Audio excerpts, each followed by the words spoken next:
Assalamualaikum warahmatullahi wabarakatuh. Jadi pada video ini kita akan membahas tentang sejarah farmasi, tokoh-tokoh yang berjasa dalam ilmu kefarmasian, sejarah apotek darurat dan apotek dokter. Ilmu resep sebenarnya telah ada dan dikenal semenjak timbulnya penyakit. Dengan adanya manusia di dunia ini, mulai muncul peradaban dan mulai terjadi penyebaran penyakit yang dilanjutkan dengan usaha masyarakat untuk melanjutkan usaha pencegahan terhadap penyakit. Berikut adalah tokoh-tokoh ilmuwan yang berjasa dalam perkembangan farmasi dan juga kedokteran. Di antaranya adalah Hippocrates pada tahun 460 hingga 770 sebelum Masehi, yang merupakan dokter Yunani yang memperkenalkan farmasi dan kedokteran secara ilmiah, dan Hippocrates juga disebut sebagai bapak ilmu kedokteran. Berikutnya adalah Dioscorides pada abad ke-1 setelah Masehi, merupakan ahli botani Yunani dan orang pertama yang menggunakan tumbuh-tumbuhan sebagai ilmu farmasi terapan. Karyanya yang kita kenal adalah De Materia Medica, obat-obatan yang dibuat yaitu Asperadium, Adopium, Erpot Usiamin, dan Cinnamon. Berikutnya, yang ketiga adalah Galen pada tahun 130 hingga 200 setelah Masehi, dan merupakan dokter dan ahli farmasi bangsa Yunani. Karyanya dalam ilmu kedokteran dan obat-obatan berasal dari alam yang kita kenal formulanya dalam sediaan farmasi, yaitu farmasi galenica.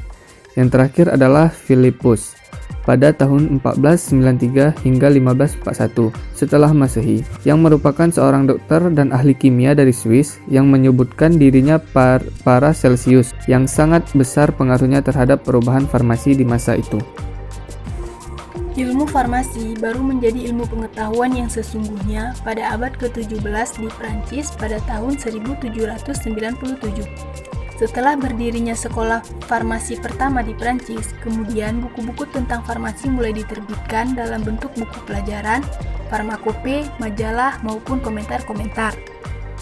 Kemajuan farmasi di Prancis diikuti oleh negara Eropa lainnya seperti Inggris, Italia, Jerman, dan negara lainnya. Di Amerika sendiri, sekolah farmasi pertama berdiri pada tahun 1821 di Philadelphia. Sejalan dengan perkembangan ilmu farmasi, maka ilmu farmasi pun mengalami perkembangan sehingga terpecah menjadi ilmu-ilmu yang lebih khusus lagi. Tetapi ilmu tersebut saling berkaitan, di antaranya ilmu farmakologi, farmakognosi, galenika, dan kimia farmasi. Perkembangan farmasi di Indonesia sudah mulai sejak zaman Belanda, sehingga buku pedoman ataupun undang-undang yang berlaku pada masa itu berkiblat pada negeri Belanda.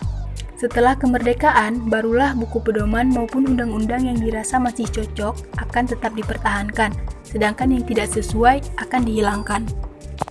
Pekerjaan kefarmasian, terutama dalam pekerjaan meracik obat-obatan, dikerjakan di apotek dan dilakukan oleh asisten apoteker di bawah pengawasan apoteker.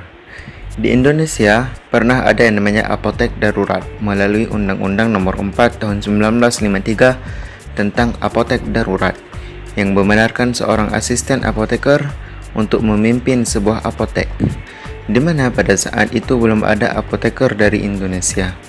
Tentunya, Undang-Undang Apotek Darurat ini sebenarnya harus berakhir pada tahun 1958 karena harus menunggu lulusan farmasi pertama yang dihasilkan oleh perguruan tinggi farmasi di Indonesia. Tetapi, karena lulusan apoteker ternyata sangat sedikit, Undang-Undang Apotek Garuda tersebut diperpanjang hingga tahun 1963, dan perpanjangan tersebut berdasarkan surat keterangan menteri pada tanggal 29 Oktober 1963. Apotek-apotek di Indonesia masih ada yang bercampur dengan apotek dokter maupun disebut strip dokter. Selain ada sarana apotek yang namanya apotek darurat atau apotek yang dipimpin oleh seorang asisten apoteker berdasarkan peraturan pemerintah nomor 6 tahun 1968 tentang apotek, maka berakhir pula lah izin-izin daripada apotek dokter dan apotek darurat tersebut. Sebelumnya, pemerintah Indonesia juga telah mengeluarkan SK Menteri Kesehatan pada tanggal 8 Juni 1962 yang menetapkan pelarangan izin baru terhadap pembukaan apotek dokter Sedangkan berakhirnya apotek darurat ditetapkan dengan surat keputusan Menteri Kesehatan tanggal 29 Oktober 1963 yang isinya antara lain adalah larangan penerbitan izin baru untuk pembukaan apotek darurat. Yang kedua, semua izin apotek darurat di ibu kota daerah tingkat 1 dinyatakan tidak berlaku lagi sejak tanggal 1 Februari 1964. Sedangkan yang terakhir, semua izin apotek darurat ibu kota tingkat 2 dan kota-kota lainnya dinyatakan tidak berlaku lagi sejak tanggal 1 Mei 1964.